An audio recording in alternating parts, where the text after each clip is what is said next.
The questions start, as they so often do in Port Charles, with a simple visit that feels wrong from the moment it begins. The launch out to Windermere should have been routine, just another check-in at a castle that has witnessed too many secrets and too many storms. Yet when Elizabeth Baldwin makes her way up the stone steps and into the gloom, she carries with her a sense of unease that has nothing to do with the wind howling across Spoon Island.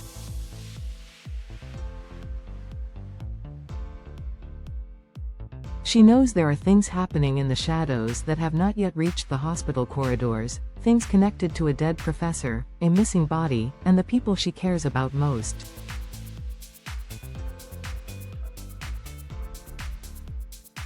She does not come alone. Lucas Jones, medical professional, Corinthos adjacent, and now reluctant tenant of the warped Cassadine estate, waits to receive her. The moment she steps inside, Elizabeth can see it in his face. He is exhausted, preoccupied, and walking that brittle line between denial and panic.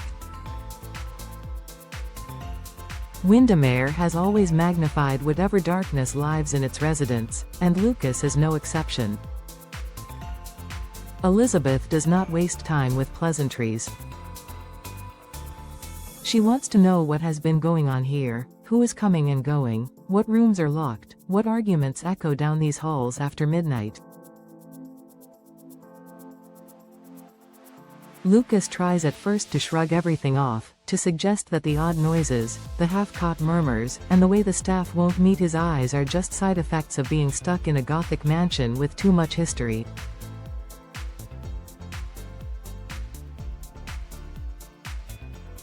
But Elizabeth is someone who has patched up too many victims of strange nights at Windermere to accept that. As she pushes gently, asking specific questions, Lucas finds the words he has been avoiding. He tells her that Marco Rios, the young man who should have been focused on rebuilding his life and career, has been moving through the house with an anger that doesn't quite fit the usual rebel streak.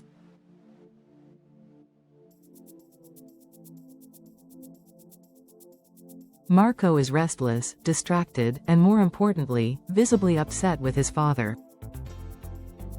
Lucas has caught scraps of arguments behind closed doors, conversations cut off the moment he walks by, the kind of tension that clings to the air long after the voices go silent.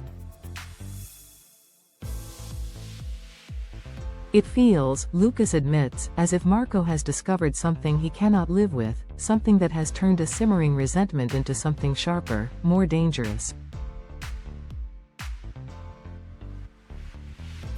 What Lucas doesn't fully see, but what the audience begins to understand, is that Marco is standing at the crossroads of loyalty and horror.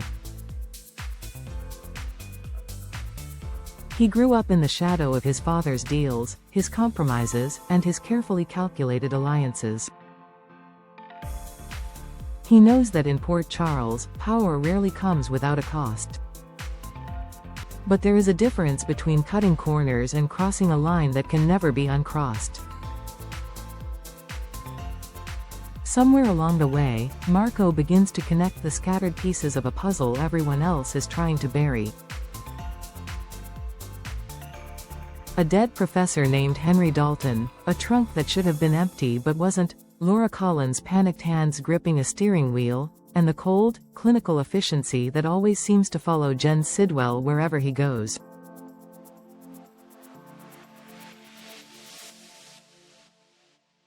At first, the suspicions arrive as vague impressions, a lingering look here, an odd phone call there, cryptic mentions of cleanup and containment.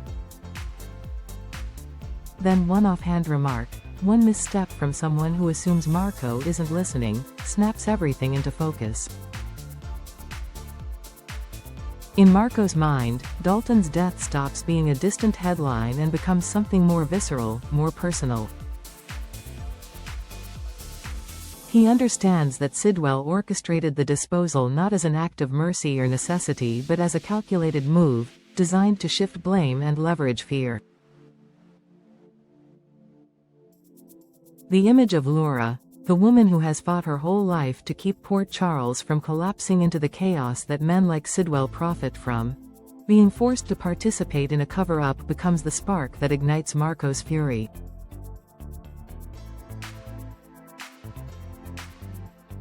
He has always harbored anger towards Sonny Corinthos, rage over old grievances, untold slights, the way Sonny's name seems to hover over every tragedy in this town.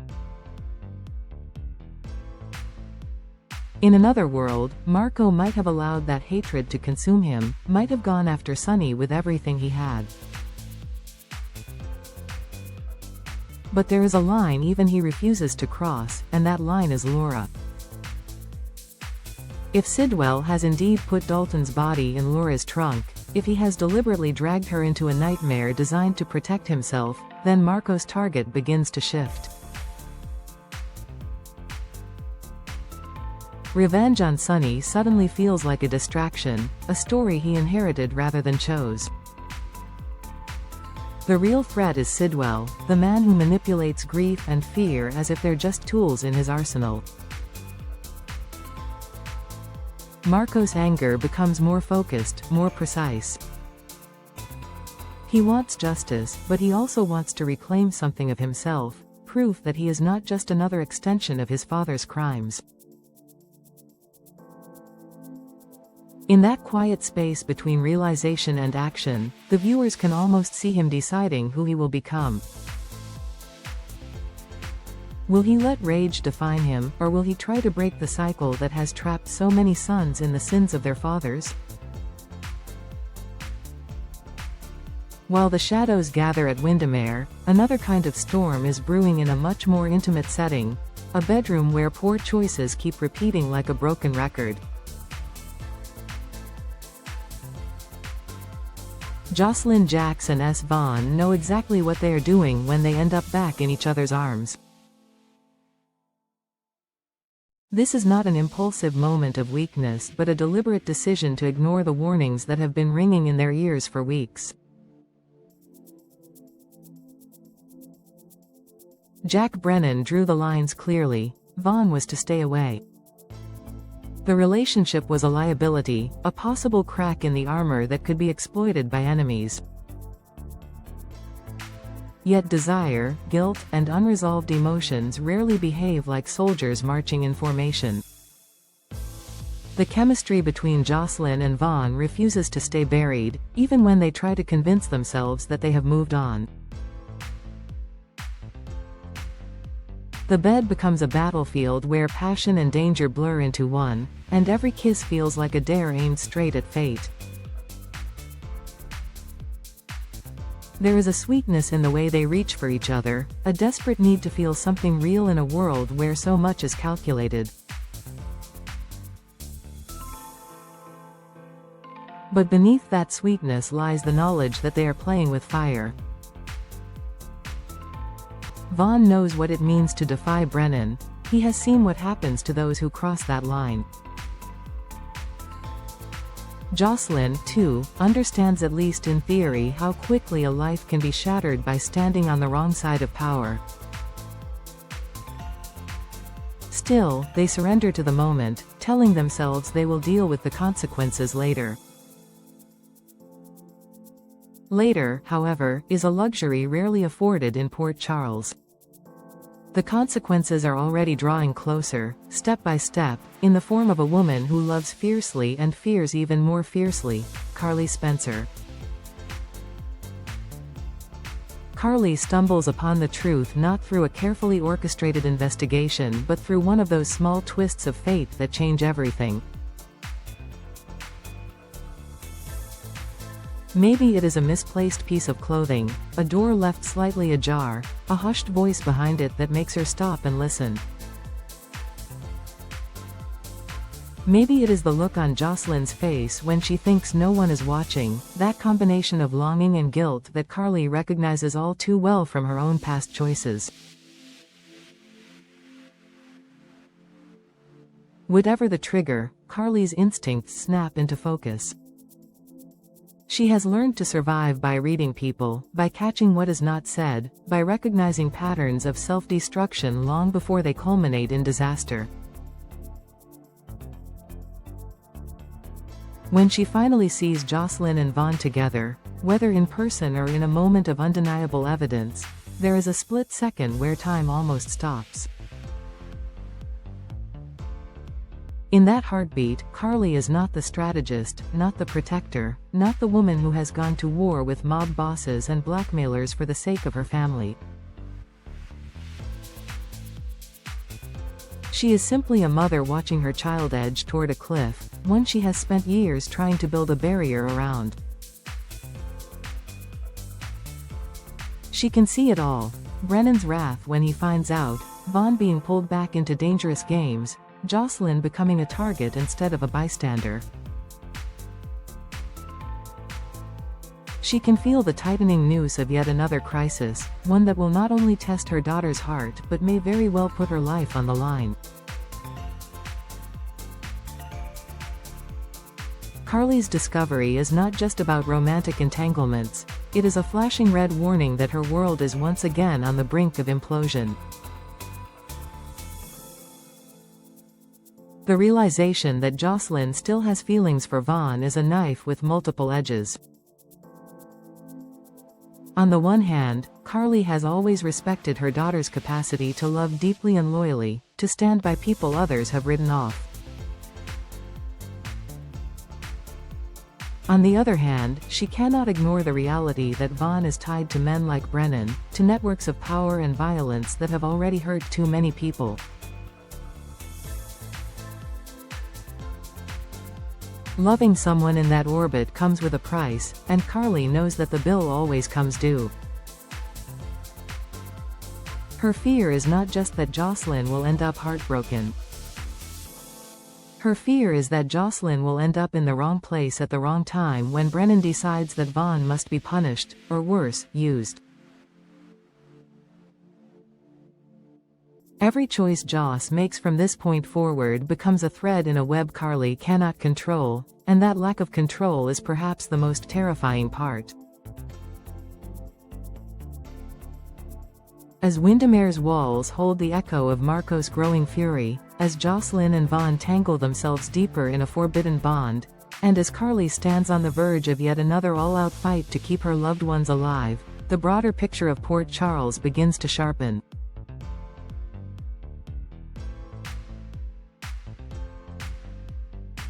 Jen Sidwell's machinations are no longer isolated acts of cruelty or convenience. They form a pattern of calculated manipulation, one that pulls decent people like Laura into criminal cover-ups and places fragile hearts like Jocelyn's in the crosshairs of men like Brennan.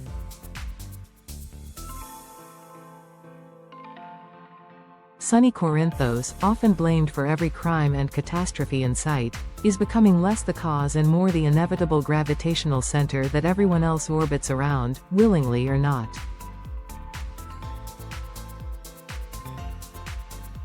Marco's internal shift away from blind revenge against Sunny toward a more targeted fury at Sidwell signals a potential change in the power dynamics of the town. What emerges from all these intersecting threads is something more ominous than a single murder or a secret affair. This is a town where guilt is contagious, where one bad decision infects half a dozen lives, and where love becomes both a shield and a vulnerability.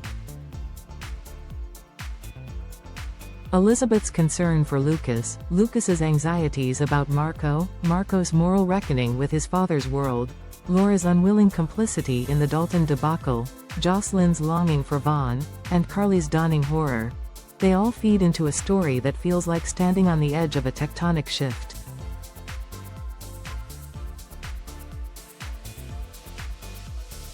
No one knows exactly when the ground will give way, only that it will. Carly may tell herself that she can still get ahead of this, that if she moves quickly enough, if she confronts the right people and issues the right threats, she can keep her daughter safe and out of Brennan's reach.